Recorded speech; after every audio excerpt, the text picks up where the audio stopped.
ഒരു സമാധി നടന്നിട്ട് അത് തന്നെ പോസ്റ്റ്മോർട്ടം ഒക്കെ കഴിച്ച് കൊണ്ടുപോകേണ്ടത് കേരളത്തിലെ ആദ്യത്തെ സ്ഥിതിയായിരിക്കും.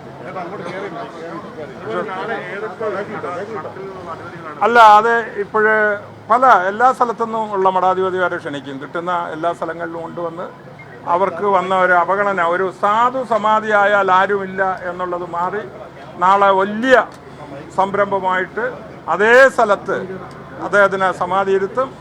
അത് ശരിക്കും അവരെ മക്കളോടിയൊക്കെ എല്ലാവരും മാപ്പ് ചോദിക്കണമെന്നാണ് ഞാൻ പറയുന്നത്. കാരണം പാവപ്പെട്ട ഒരു സമാധി, 2 മക്കൾ അമ്മയും കരഞ്ഞു ഓ നമശിവ എന്ന് പറഞ്ഞിട്ട് ആരും അംഗീകരിച്ചില്ല. അവരെല്ലാവരും സംശയിച്ചു. ആ സംശയമെല്ലാം മാറിക്കൊണ്ട് അവർ അഗ്നി ശുദ്ധീകരിച്ചുകൊണ്ട് മക്കൾ വന്നിരിക്കുകയാണ്. രാജകീയമായിട്ട് നാളെ സമാധി ഇരുത്തും.